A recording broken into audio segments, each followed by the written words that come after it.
पंच परमेष्ठी भगवान की, 1008 श्री मुनि सुब्रतनाथ भगवान की, परम पूज्य आचार्य श्री पूज्य पाद भगवंते की, परम पूज्य आचार्य श्री आदि सागर महाराज की, आचार्य श्री महावीर कीर्ति महाराज की, आचार्य श्री विमल सागर महाराज की, आचार्य श्री तप सम्राट सन्मति सागर महाराज की, आचार्य गुरु सुंदर सागर महाराज की, अहिंसा में विश्व धर्म की, जिनवाणी माता की,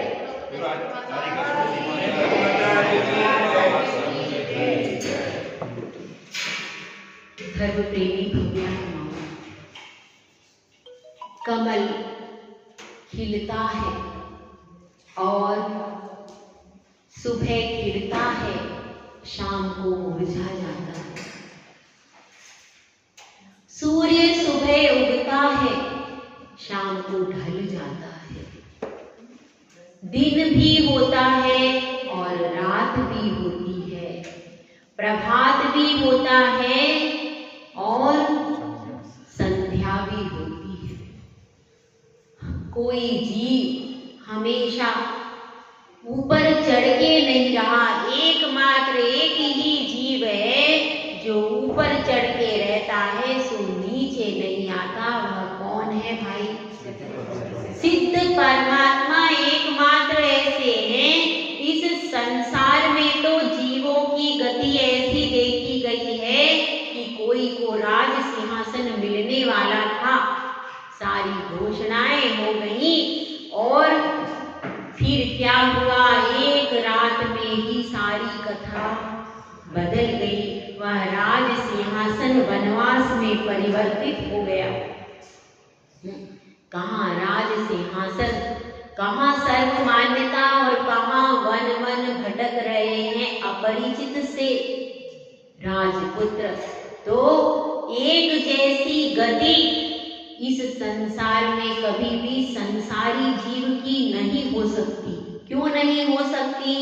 क्योंकि पुण्य और पाप कर्म साथ चलते हैं, पुण्य और पाप साथ चलते हैं।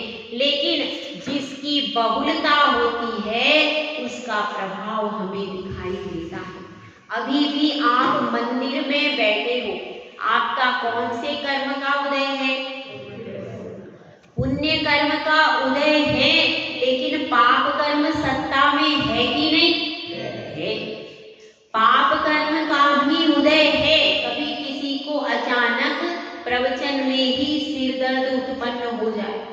अब पुण्य कर्म का उदय तो है कि मंदिर में बैठे हैं, जिनवाणी के सामने बैठे हैं, साधु भी बैठे, लेकिन भाई पांव में तो दर्द।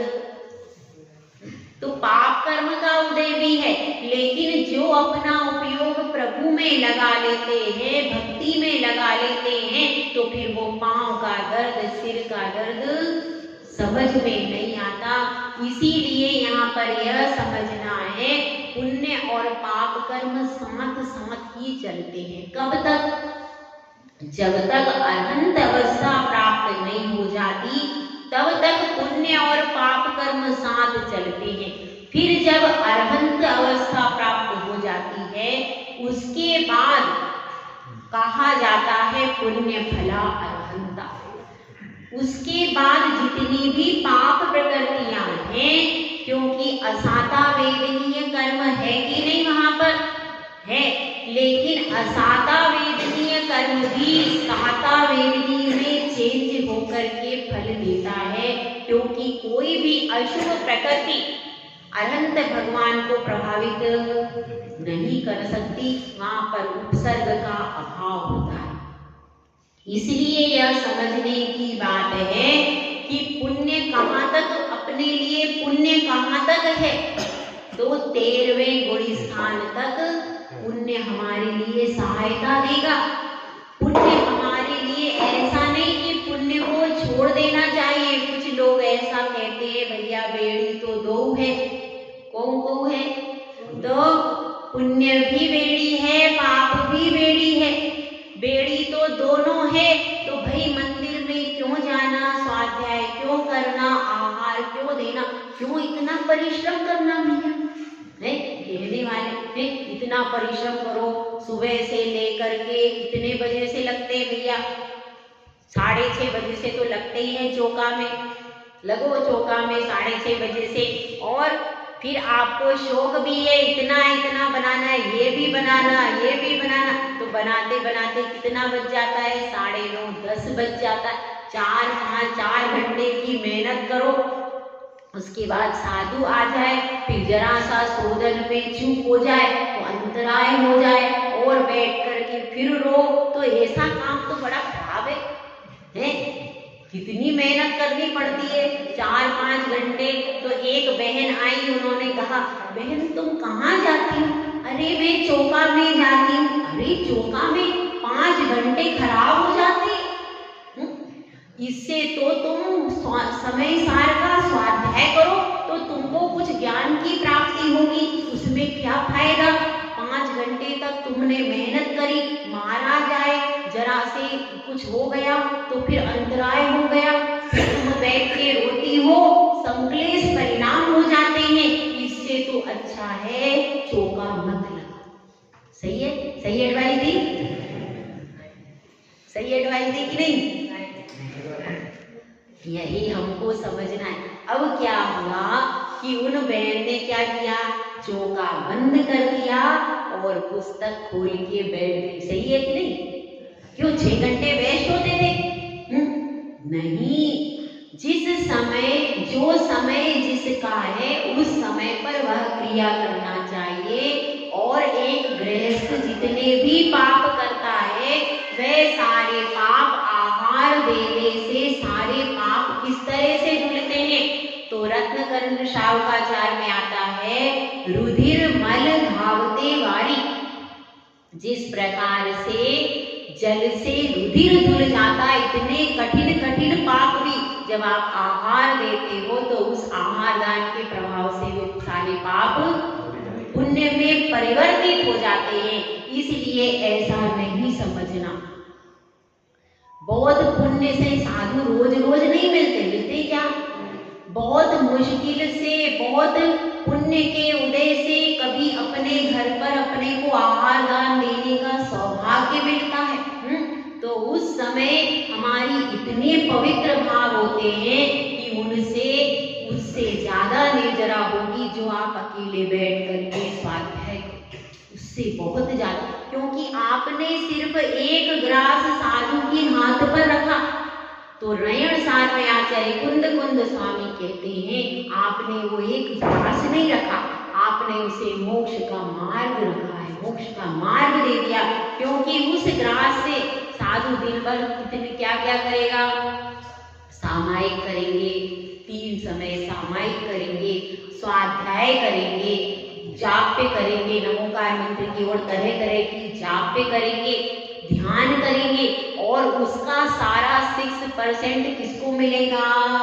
जिसने चौका लगाया है उसका 6%, मतलब अपने आप चीज मिल रही है। हम तो बैठे हैं कहाँ पर? घर में, कीचड़ में, लेकिन उसके बाद भी 6% खाते हुए जमा हो रहा। दिन भर मेहनत कौन करेगा? साधु। लेकिन आपके पास 6%, आपने आहार कितने देर में कराया? आधे या 1 घंटे में? 1 घंटे आहार कराया, लेकिन पूरे दिन भर उन्होंने कब तक साधना की? जब तक दूसरे दिन आहार नहीं हो गया। और यदि दूसरे दिन उपवास है तो फिर आपको उस उपवास में भी आपका ही आहार से तो हुआ है वो, तो फिर आपको और पुण्य लगेगा। तो इसलिए ये समझना, जिस समय आहार दान की बेला हो उस समय आहार दान ही देना, स्वाध्याय का समय अन्य रख लेना, ऐसे किसी की बातों में नहीं आ जाना, ऐसा कह। तो पुण्य भी बेड़ी है, पाप भी बेड़ी, बेड़ी तो दोनों हैं। लेकिन आप आभूषण पहन करके मंदिर में आओगे तो लोग प्रशंसा करेंगे, और बेड़ी पहन करके जाओगे तो फिर क्या कहेंगे? तो आपका अपयश होगा। इसीलिए सप्त व्यसन 5 पाप तो करना योग्य ही नहीं है, क्योंकि बेड़ी तो दुखदाई है। तो फिर अभी हमारी ऐसी स्थिति नहीं है कि अभी हम पुण्य और पाप दोनों को छोड़ सके। तो फिर पुण्य नहीं, पाप नहीं, पाप तो करना सर्वथा सर्वदा हेय है। क्या? पाप सर्वथा सर्वदा हेय ही है, लेकिन पुण्य कथंचित उपादेय। कब तक? जब तक आपको 13वें गुण स्थान की अरहंत अवस्था प्राप्त नहीं होगी, तब तक बस। कितने? कब तक? अरहंत अवस्था मिल जाए उसके बाद सब कुछ है, फिर आपको कुछ भी करने की आवश्यकता नहीं, क्योंकि उसके बाद तो फिर योग निरोध करके मोक्ष जाना ही शेष। तब तक, और तब भी कथंचित उपादेय कह रहे हैं, सर्वथा सर्वदा उपादेय भूत नहीं है। क्यों?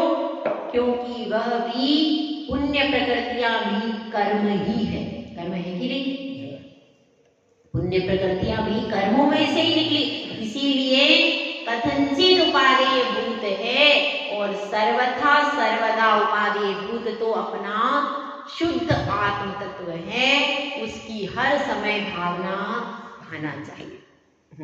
तो अब वह भव्य जी गुरुदेव के चरणों में आ रहा है और आकर के कहता है कि गुरुदेव, आपने बहुत सारी शंकाओं का समाधान कर दिया। अब यह प्रश्न कहाँ से आया है? यह प्रश्न मेरा बहुत दूर से आया है। बेंगलोर में रहती है उसकी बहू, बेंगलोर में बहू ने भिजवाया है यह प्रश्न। तो यह बहुत विशेष प्रश्न है और आप बस एक बार इसका उत्तर दे दो। तो गुरुदेव से वह प्रश्न करता है, हे गुरुदेव, आपने कहा है, क्या कहा था गुरुदेव ने अगली पिछली गाथा में? बताओ, किसी को याद है? हाँ मत बताओ, पिछली गाथा में क्या कहा? क्या प्रसंग चल रहा था? कौन सी गाथा थी? राग द्वेष। देखो सबको याद रहता है। राग द्वेष द्वयी दीर्घ नेत्राकर्षण कर्मणा अज्ञाना सुचिरम जीवा संसाराब्दो भ्रमत्यसो। राग द्वेष और अज्ञान की वजह से यह जीव संसार में परिभ्रमण कर रहा है। तो हे गुरुदेव, यह बताइए कि इस परिभ्रमण में, यह परिभ्रमण का चक्र तो हमें नजर नहीं आता, ऐसी कौन सी चीजें हैं जो इस परिभ्रमण को प्रभावित करती हैं? ऐसी कौन सी चीजें हैं जिसके कारण यह परिभ्रमण हमारी आंखों से दिख जाए? क्योंकि आप बताते हो द्रव्य, क्षेत्र, काल, भव और भाव किसने देखे? क्योंकि उसमें तो ऐसा बताते हैं कि एक समय में जो पुद्गल वर्गणाएं ग्रहण की और कितने समय तक वो ग्रहण करते रहे, फिर अंत समय में जो पहले ग्रहण की थी वही पुद्गल वर्गणाएं दोबारा जब ग्रहण करे तब एक कर्म द्रव्य परिवर्तन आदि पूरे होते। तो ये तो बहुत कठिन प्रोसीजर है, हमने तो देखा नहीं। ऐसी चीज बताओ जो हम आंखों से देख सकें, क्योंकि हम तो चर्म चक्षु वाले हैं, हमको केवल ज्ञान रूपी चक्षु पता नहीं है, तो हम तो चर्म चक्षु से देखना चाहते हैं। इसीलिए आप ये ऐसी कोई चीज बताओ जिससे हमें संसार के स्वरूप का बोध हो जाए। तो गुरुदेव कहते हैं ऐसी कौन सी, और बार बार वह हमारी आंखों में आती है, बार बार आंखों से दिखाई देती है। तो गुरुदेव इसके लिए एक श्लोक की रचना कर देते हैं। देखिए श्लोक नंबर 12। विपद भव पदावर्ते पदिके वाति बायते यावत् तावद् भवत्यन्या प्रचुरा विपदः पुरा। इसमें बताया गया है विपद भव पदावर्ते। विपद एक विपत्ति होती है, वह किसके समान है? पदावर्ते एक यंत्र होता है, घटी यंत्र कहा जाता था, पहले हुआ करता था वो घटी यंत्र। तो घटी यंत्र कैसा होता है? एक पटली आती है, फिर दूसरी आ जाती है, फिर तीसरी आ, जैसे आपने झूला देखा हो, झूला झूला है सबने, पुराना वाला गोल गोल झूलता था, तो उसमें एक नीचे वाला झूला ऊपर जाता है और फिर ऊपर वाला झूला नीचे आता है। इसी प्रकार से समझिए कि एक ऐसा यंत्र है जिसमें कई सारी पटलियां हैं। एक पटली ऊपर आती है फिर वो नीचे आती है। इसी प्रकार से अपन सोचे कि वो कभी खत्म हो जाए, तो खत्म होता है क्या? नहीं होता, वह गोल गोल घूमता ही रहता है। इसी प्रकार से यहाँ पर समझाया है विपद भव पदावर्ते। इसी प्रकार से भव का अर्थ क्या है? संसार, और पदावर्ते यानी पद के द्वारा जिसमें आवर्त होती है, गोल होता है, और पद के वाति बायते, और बाहर से आता है वो।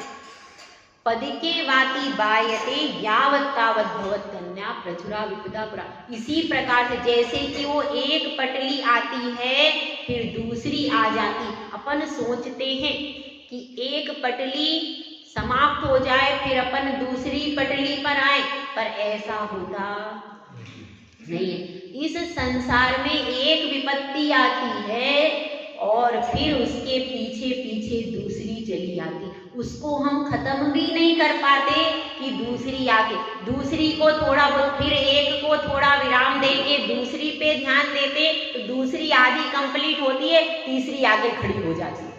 फिर उसको जैसे तैसे आधा करते हैं, इतने में चौथी आ जाती। मतलब एक भी ढंग से पूरी विपत्ति का समाधान नहीं हो पाता और दूसरी आकर के खड़ी हो जाती है। तो वह कहता है भव्य जी कि गुरुदेव विपत्ति कैसे आती है, आप मुझे यह बताइए। कैसे आती है, उदाहरण देकर के समझाइए। घटी वटी यंत्र किसने देखे हैं? आप तो कोई प्रैक्टिकल उदाहरण देकर के बताइए जिससे मुझे समझ में आ जाए। तो गुरुदेव कहते हैं देखो, अब आप यहाँ पर बैठे हो, अब बैठे हो लेकिन आपके पैरों में दर्द हो रहा है कि नहीं? हो रहा है। पैरों में बैठने पर दर्द हो रहा है तो यह आपकी रोग रूपी विपत्ति चालू है कि नहीं? किसी को कुछ ना कुछ हो ही रहा है, किसी के सिर में दुख रहा है, किसी के पेट में, किसी के पैर में, कहीं ना कहीं दुख ही रहा। तो ये आपकी एक विपत्ति तो चालू ही है।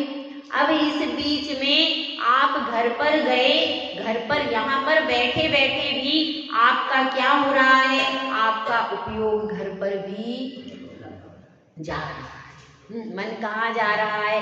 घर में ये काम करना। तो एक विपत्ति तो शरीर में चालू है और मन से हम चाह रहे हैं कि स्वाध्याय में बैठे मन कहाँ लगे? स्वाध्याय में लगे, लेकिन मन कहाँ जा रहा है?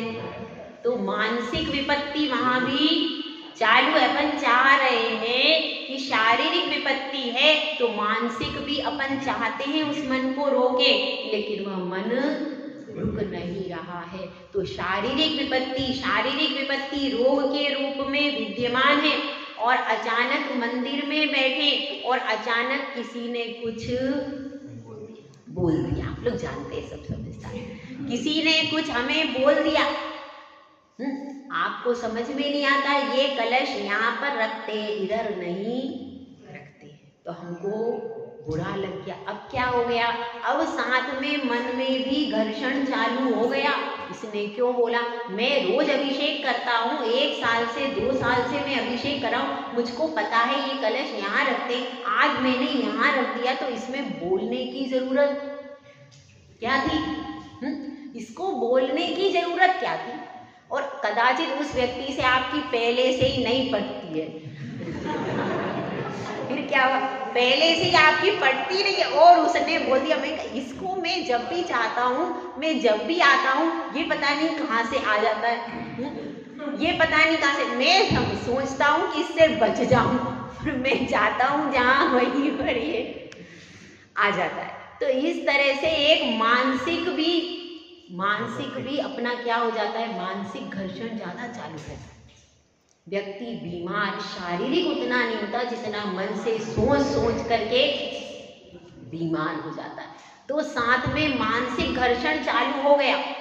अब अपना उपयोग जो लगना चाहिए पूजा में वो लग नहीं पा रहा, तो ये मानसिक विपत्ति आ गई। तो शारीरिक विपत्ति तो थोड़ी बहुत चालू ही थी, साथ में मानसिक विपत्ति भी चालू हो गई। और फिर अपन देख रहे हैं कि आज पूजा की सामग्री कैसी है भैया? थोड़ी कम लाए। साथ में एक बहन जी आ गई, उन्होंने कहा पूजा कर रही हो? कहा हाँ पूजा कर रहे। हाँ पूजा करें, मैं भी कर लूँ थोड़ी सी। अब अपन सोचे कि भाई हम मना करेंगे तो अच्छा नहीं लगेगा, तो उसने भी साथ में शुरू कर दी। अब भैया वो तो अब ज़्यादा चढ़ाने लगी।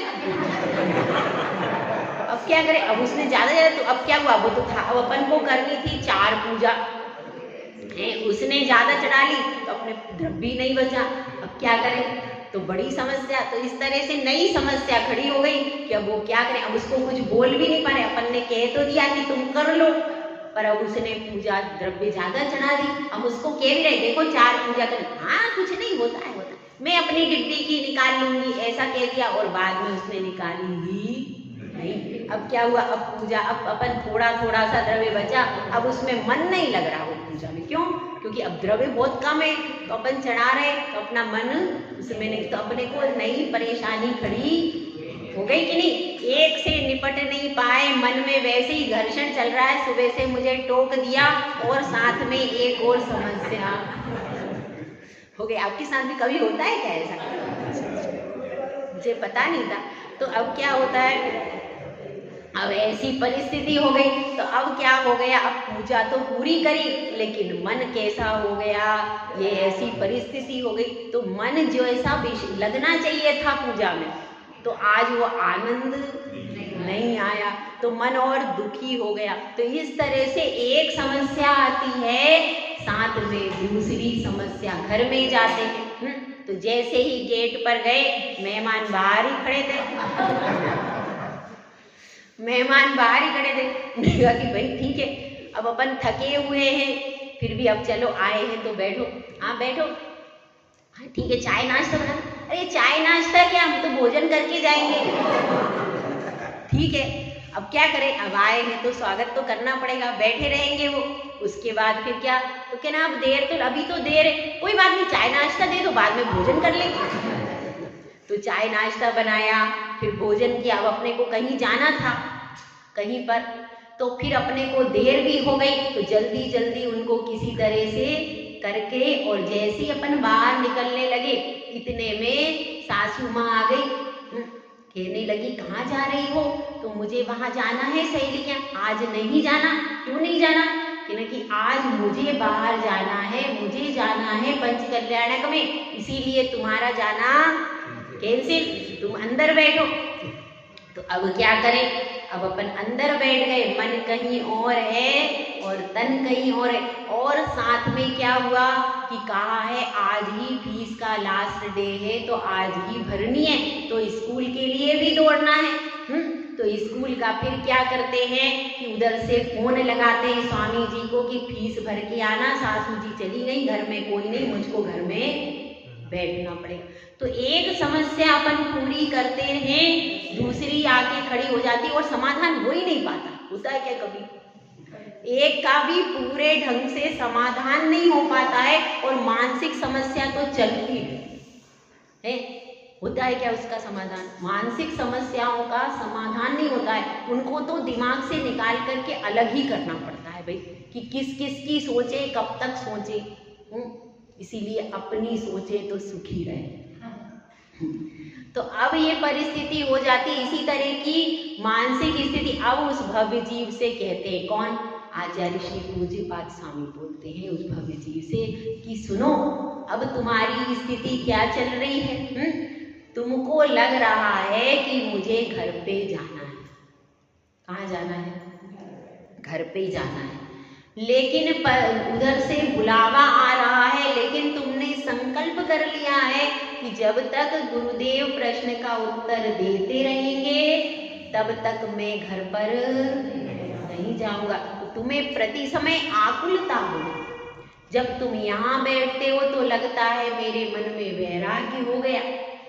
वो टेम्परेरी वैराग्य होता है, लेकिन जैसे ही यहाँ से बाहर निकलते हो तुरंत घंटी बज जाती है, कब आ रहे हो? तुरंत घंटी बज जाती है, और फिर तुम्हारा दिमाग फिर से घर में चला जाता है। कितना अच्छा मेरा घर, कितने अच्छे वहाँ पर गद्दे पर सोता था, यहाँ पर सड़ी सड़ाई चटाई मिली है। यहाँ पर चटाई पर सोना पड़ता है क्योंकि ब्रह्मचारी भैया के कमरे में रुका हूं, तो मैं गद्दे पे सोऊंगा तो अच्छा नहीं लगेगा।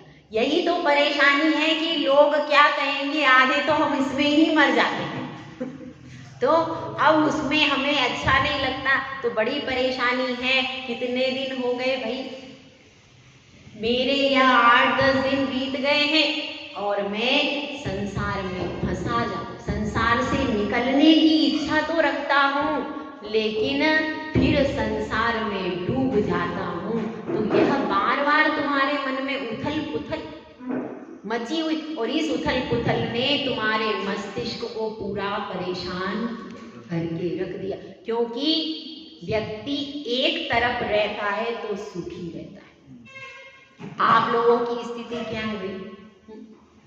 आप लोगों की स्थिति सही में ऐसी ही है।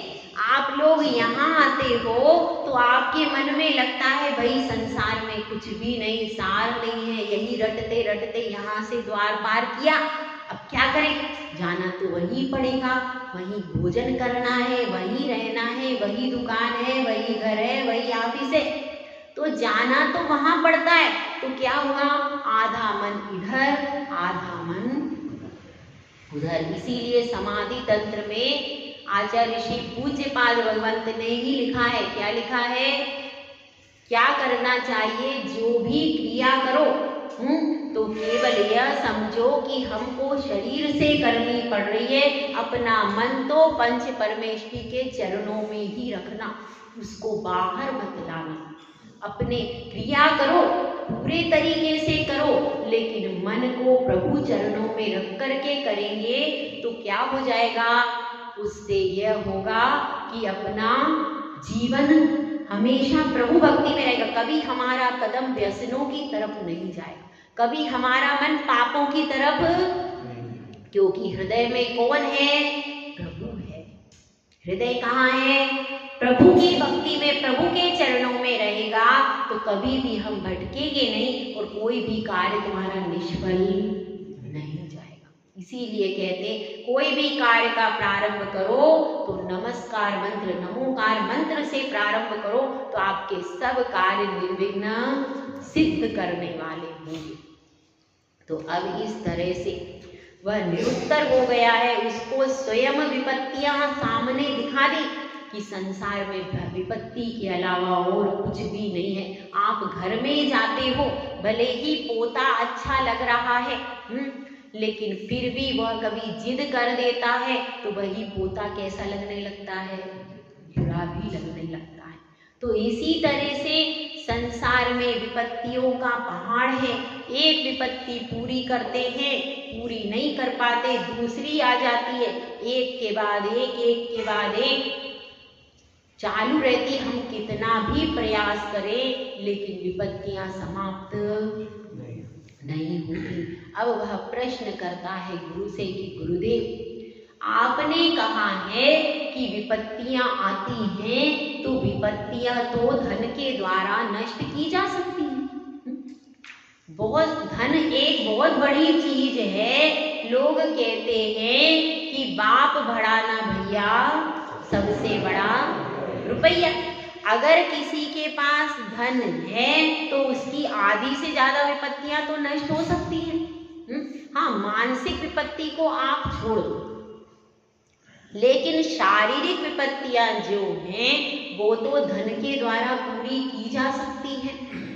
धन के द्वारा आपके शरीर में रोग है तो आप इलाज करवा सकते हो कि नहीं, और जिस पे धन नहीं होगा वो क्या करवाएगा। जिसके पास भोजन नहीं है, अच्छा मकान नहीं है, कपड़े नहीं, वो अपनी आवश्यकताओं की पूर्ति धन के माध्यम से कर सकता है कि नहीं, कर सकता है। तो इसीलिए धन भी एक बहुत महत्वपूर्ण चीज है और धन के द्वारा विपत्तियों पर जय प्राप्त की जा सकती है। बहुत सारी विपत्तियों पर धन के द्वारा जय प्राप्त की जा सकती है। तो अब आप ये कहो कि ये बात गृहस्थों के लिए तो लागू होगी ही, क्योंकि हम तो घर में रहते हैं, हम श्रावक हैं, हम गृहस्थ हैं, तो हमारी आवश्यकताओं की पूर्ति धन करता है।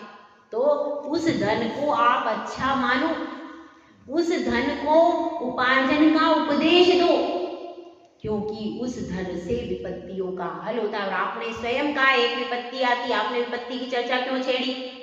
अब छेड़ी है तो यह मानो कि विपत्तियों को धन हल करता है। तो गुरुदेव अब इस प्रश्न का उत्तर देते हैं। देखिए गाथा नंबर 13। दुर्जयेना सुरक्षेण नश्वरेण धनादिना स्वस्थं जन्यं मनकोऽपि ज्वरवानिव सर्पिषा। इसमें यह बता रहे हैं कि हे भव्य जी सुनो, यह धन जो है दुर्जय कठिनता से प्राप्त होता है। दुर्जय का अर्थ क्या है? कठिनता से, दुर्जय कठिनता से प्राप्त होता है। बहुत कठिन है धन को कमाना। सरल है कि कठिन है? कठिन है, सरल नहीं है।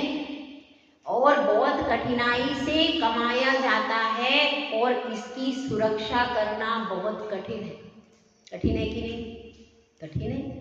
कमाना कमा लो, कमाना फिर भी ठीक है, आसान है, लेकिन उसको फिर बैंक में रखो। गहने होते हैं, कितने दिन पहन पाती हो भैया? कहाँ पहन पाती हो? सब टेंशन। अगर गुम जाए तो जितना पहनने का सुख नहीं होता उससे ज्यादा गुमने का दुख होता है कि नहीं? होता है। तो गहने भी हम रखते हैं, लेकिन उनकी सुरक्षा के लिए कितनी चिंता होती है? बहुत ज्यादा। तो यह प्राप्त करना कठिन है और फिर उनकी सुरक्षा करना और ज्यादा कठिन है। मतलब प्रति समय मानसिक रूप से आपके विकल्प चलते ही रहे। हाँ, वहाँ बैंक में इतना पैसा है, वहाँ बैंक में इतना पैसा है, वहाँ पर जेवर इतना है, वहाँ पर इतना है। यह सब विकल्प चलते रहते हैं। किसको? स्वामी जी को। आपको नहीं। आप तो कहते हो इतना लाओ, यहाँ पर लगाओ, यहाँ पर दो, लेकिन उनको पता रहता है मेरे बैंक में कितना है, वहाँ से कितना लाना है। यह पूरा योजनाबद्ध तरीके से धन यदि होगा तो विकल्प चलते ही रहेंगे, कभी रुकने वाले हैं क्या? नहीं। नश्वरेण धनादिना, और नश्वर इतनी हमने मेहनत से कमाया और कहाँ रखा? बैंकों में, लॉकरों में, तरह तरह से जगह जगह रखा उसको संभाल के, फिर भी नष्ट हो जाता है। कभी चोर ले जाता है, कभी कोई परिस्थिति हो जाती है, कोई रोग हो जाता है, या तो चोर ले जाएगा या फिर शरीर में रोग ले जाएगा। एक रोग हो जाए बड़ा और आप उसका उपचार कराओ तो लाखों रुपए यूं ही पानी की तरह बह जाते। तो कभी चोर ले जाता है, कभी रोग ले जाता है, कभी पुत्र व्यसनी निकल जाए तो व्यसनी पुत्र ले जाता है धन, ये भी होता है। कभी पुत्र में व्यसन है, व्यसन के कारण भी क्या होता है? पुत्र ले जाता है, स्वाहा हो जाता है। बहुत सारी धन संपत्ति व्यसनों में स्वाहा हो गई। चारुदत्त की बहुत सारी करोड़ों दीनार की संपत्ति थी, लेकिन एक व्यसन में सब स्वाहा हो गई। तो इस तरह से अपन देखते हैं कि एक भी व्यसन लग जाए तो बहुत सारा धन चला जाता है। और धन कहाँ जाता है? तो धन आपकी आवश्यकताओं की पूर्ति में भी चला जाता है। तो इस तरह से वह कठिन, कमाना कठिन है, उसकी रक्षा करना कठिन है, और फिर भी वह तो यहीं रह जाएगा, साथ में जाएगा क्या? पूरी जिंदगी हम उस धन के लिए ही चिंता करते, विपत्ति में काम आएगा, यहाँ रख लो, वहाँ रख लो, यहाँ इन्वेस्ट कर दो, इसमें इन्वेस्ट कर दो, यहाँ डिपॉजिट में रख दो, फिक्स डिपॉजिट में रख दो, कितनी उसकी चिंता करते। लेकिन उसके बाद भी जरा सी मृत्यु आ गई, सज धज कर जिस दिन मौत की सहजादी आएगी, ना सोना काम आएगा, ना चांदी आएगी। जब मौत की शहजादी आएगी तो फिर आपका कुछ काम नहीं आएगा। वह शहजादी आपको लेकर के चली जाएगी कि अब ये सब यहीं छोड़ो, वहां दूसरी जगह जाओ, और वहां पर यदि मनुष्य भव मिले तो कमाओ, नहीं तो त्रियंच गति में जाकर जगह जगह ठोकर खाओ। जैसे आपने पुण्य पाप किए होंगे उसके आधार से आपको क्या मिल जाएगी? गति मिल जाएगी। तो दुर्जय है, कठिनता से प्राप्त किया जाता है, सुरक्षित करना कठिन है और फिर भी नश्वर है। जिस प्रकार से कोई स्वस्थ मनुष्य है और स्वस्थम मन्यम जना कोपि ज्वरवाणी सर्पिषा, और कोई स्वस्थ मनुष्य है तो स्वस्थ मनुष्य क्या करता है? यदि घी को पी ले तो क्या हो जाता है? उससे स्वस्थ हो जाता है। स्वस्थ मनुष्य यदि घी को पी लेता है तो वह स्वस्थ हो जाता है। लेकिन कोई ज्वरवाणी यानी जिसको बुखार आ गया है, ऐसा व्यक्ति क्या मानता है? सर्पिषा यानी घी, सर्पिषा यानी घी के द्वारा। कैसा व्यक्ति है? जिसको बुखार बहुत तेज आ गया, और वह व्यक्ति क्या करता है? सर्पिषा यानी घी का सेवन करके स्वस्थम मन्य, स्वयं को स्वस्थ मानता है, मान रहा है। लेकिन वास्तव में यदि बुखार वाला व्यक्ति घी पिएगा तो बुखार बढ़ेगा कि घटेगा? बढ़ेगा। इसी प्रकार से हमारी स्थिति होती है कि हम धन से सुख मान लेते हैं, धन से समझते हैं विपत्ति, लेकिन विपत्ति को खत्म करते धन से होता है, लेकिन वह सब क्षणिकी होता है, क्षणिकी होता है। धन से विपत्तियों को खत्म करते रहोगे, विपत्ति आती रहेगी, धन जाता रहेगा, पूरी जिंदगी पूरी हो जाएगी, ना विपत्तियां खत्म, विपत्तियां भी खत्म नहीं, विपत्तियां खत्म होंगी, धन खत्म हो जाएगा, लेकिन विपत्तियां खत्म नहीं, ये कहना चाहते। तो अब इस तरह से इसमें क्या समझने का है? इसमें यह समझना है कि भाई आप श्रावक हो, धन का संग्रह तो करना है, लेकिन वह धन मेरा है, इसमें जो मत परिणाम है उस धन के पीछे आकुल व्याकुल नहीं होना। कभी आपका लॉस हो जाए तो हार्ट अटैक नहीं मोल लेना, होता यही है।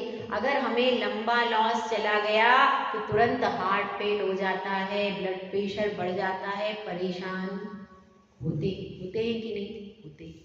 तो यदि हमें उस धन गया तो कुछ नहीं गया, अब हमने कमाया, सब प्रकार से मेहनत की, पर कोई पाप कर्म के उदय से यदि वह चला गया तो भाई कुछ नहीं गया, तेरी अमूल्य मनुष्य पर्याय तो अभी है, और मेहनत करके परिश्रम करके आप कमा सकते हो।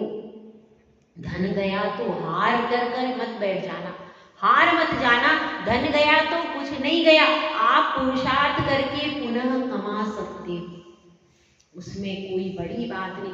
लेकिन आपका शरीर यदि चला गया, यदि आपका हार्ट फेल हो गया, आपने टेंशन कर करके रोग अगर अपने शरीर में भर लिया, तो पहले तो क्या था, वैसे ही धन चला गया था और रोग और आ गया, तो आपको डबल नुकसान हो गया। क्योंकि धन से आप शरीर के रोग, यदि कोई रोग हो जाए तो जरूरी नहीं है हर रोग शरीर का धन से दूर हो जाए, जरूरी है क्या? नहीं। कुछ रोग ऐसे भी आज भी हैं जो धन के द्वारा भी दूर नहीं होते। इसलिए धन आए या जाए, लेकिन अपने शरीर को, अपने मन को और अपनी श्रद्धा को संभाल के रखना। आपका शरीर, आपका मन और आपकी श्रद्धा, जो वीतराग भगवान के प्रति श्रद्धा है, वह सबसे ज्यादा महत्वपूर्ण है। क्योंकि यदि आपकी श्रद्धा चली गई तो फिर आपके पास कुछ भी नहीं बचा, क्योंकि सबसे ज्यादा महत्वपूर्ण है वीतरागी जिन धर्म। यदि यह जिन धर्म आपके पास से चला गया तो कितना ही धन मिले, वह करोड़ों रुपए भी, एक व्यक्ति चाहे कि मैं करोड़ रुपए देता हूं, कौन है? जिनकुल का नहीं है, जिनकुल के बाहर का व्यक्ति है, जो भगवान को स्पर्श भी नहीं करने की योग्यता है। वह व्यक्ति कह रहा है मैं 10 करोड़ रुपए देने को तैयार हूं, मुझे एक बार भगवान का अभिषेक कर लेने दो। तो क्या वह धन से भगवान का अभिषेक कर लेगा क्या? आप लोग अलाउ करोगे? वो कहेगा मैं 20 करोड़ देता हूं, आप अपने चौके में मुझे आहार देने दो। क्या साधु उसको अलाउ करेंगे? क्या आप अलाउ करोगे? इसीलिए कह रही हूं कि धन बड़ा नहीं है, जिन धर्म बड़ा है। जिन धर्म सबसे बड़ा है, जिन धर्म से बड़ा धन नहीं है। हमारे यहाँ तो संयम और चारित्र बड़ा होता है। यदि आपने धर्म के वृक्ष की छाया ग्रहण की है तो धन अपने आप आ जाएगा और धन के पीछे भागेंगे। कहते हैं लक्ष्मी पुण्य की दासी। किसकी दासी है लक्ष्मी? पुण्य की दासी है। जो स्याचेटोपि दरिद्रोपि जिन धर्मानुवासिता। हे प्रभु, मुझे जिन धर्म मिले, यदि आप दासत्व भी किसी का देते हो तो दास बनना मुझे स्वीकार है। दरिद्री है तो दरिद्रता की राक्षसी भी मुझे स्वीकार है, लेकिन जिन धर्म की सेवा करना जरूरी। जिन धर्म का ही अन्याय में भव भव में मुझे क्या मिले? जिन धर्म ही मुझे भव भव में मिले, ऐसी भावना हमारी होना चाहिए। हमारे बच्चों की भी होना चाहिए भैया। जो हमारे बच्चे हैं उनके अंदर यह कूट कूट करके भरा होना चाहिए कि हमको जिन धर्म मिले। क्योंकि बेटी यदि धोखे से कहीं चली जाए, किसकी बेटी? राजा चेटक की बेटी, जिसकी माता त्रिशला तीर्थंकर की कौन थी भाई? तीर्थंकर की माता होने का सौभाग्य जिस त्रिशला ने अर्जित किया, ऐसी गौरवमयी माता, उसी कुल की एक बेटी, और वह बहक करके धोखे से चली गई कहाँ? राजा श्रेणिक के पास। अब वहां जाती है, उस श्रेणिक के रूप राशि पर मोहित होकर के अभय कुमार द्वारा हरी गई, वह चली गई।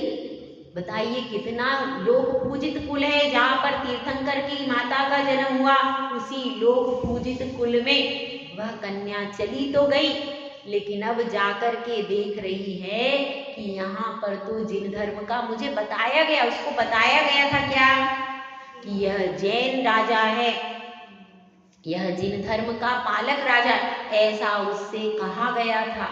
लेकिन वहां पर जाकर के देखती है तो यहाँ तो किसी और की ही मूर्ति है, जिन धर्म की तो मूर्ति ही नहीं है। अब मैं क्या करूं? वहां पर पर्याप्त धन संपत्ति है। वह राजा कह रहा है तरह तरह से बहुत अच्छे अच्छे भोग हैं, पंचेंद्री के 56 प्रकार के व्यंजन हैं, अच्छे से अच्छे मणियों के जेवर हैं, नुपुर हैं, सब कुछ है। अच्छे से बढ़िया वस्त्र मैं तुम्हें देता हूँ, मैं तुम्हें सब कुछ देने को तैयार हूँ, मगर तुम एक जिन धर्म छोड़ दो। क्या छोड़ दो? बस तुम एक जिन धर्म छोड़ दो, मैं तुम्हारे आगे जितनी संपत्ति कहोगी उतनी संपत्ति तुम्हें दे दूंगा, तुम्हें मुख्य पटरानी बनाऊंगा, तुम्हारे अनुसार ही यहाँ महल का पत्ता भी तुम्हारी आज्ञा के बिना नहीं हिलेगा।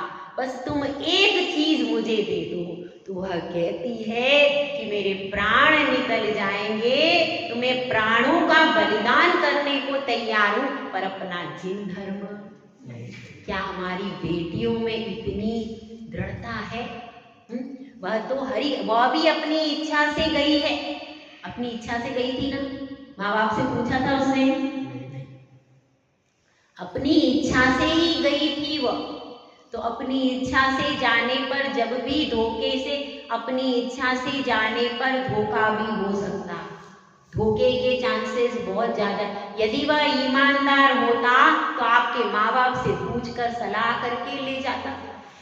यदि वह चुपचाप लेके जा रहा है तो इसमें कुछ सबको क्या है, दाल पूरी की पूरी ही काली। तो इसलिए सोचिए, लेकिन उसके बाद भी विपत्ति तो आ गई। लेकिन उसके बाद भी उसने कह दिया, मैं तो भगवान जिनेंद्र भगवान के, वीतरागी भगवान के दर्शन किए बिना मुख में पानी की बूंद भी नहीं डालूंगी। मैं तो जिन धर्म की ही आराधना करूंगी, दूसरे धर्म की आराधना नहीं करूंगी। बहुत उसने प्रयास किया, लेकिन जब उसने अन्न जल का त्याग कर दिया तो उसको झुकना पड़ा और फिर जिन धर्म वहीं पर मंदिर बना करके उसने पूजा आराधना की अनुमति दे दी। वह तो राजकुल से राजकुल में ही गई थी। कहाँ गई थी? राजकुल से राजकुल में ही गई थी, इसीलिए उसका धर्म वहां पर पलता रहा। तो और सैनिक भी पहले कौन था? पहले वह जैन था, लेकिन कालांतर में किसी परिस्थिति वश वह उसने बौद्ध धर्म स्वीकार कर लिया। लेकिन फिर भी राजा की रानी बन करके भी जिसने भोग सामग्री के आगे, धन अतुल धन संपत्ति के आगे भी अपना जिन धर्म बेचना स्वीकार नहीं किया। क्या ऐसी कन्याएं हमारे पास हैं क्या? नहीं। क्यों नहीं? क्यों नहीं है? क्योंकि राजा चेटक की जो स्त्री थी, उसने जो अपनी कन्याओं को संस्कार दिए, वो संस्कार हमारे पास उस जैसी माता नहीं। समझना इस बात को। तो अपनी चर्चा चल रही थी, धन कुछ है लेकिन सब कुछ नहीं है। धर्म ही सब कुछ है। धर्म वह है जो धन भी देता है, और धर्म वह है जिससे हमारे लिए मोक्ष भी मिलता है। इसीलिए हमको जिन धर्म की आराधना सदैव करनी चाहिए। जय भोला, जय सुंदर सागर महाराज।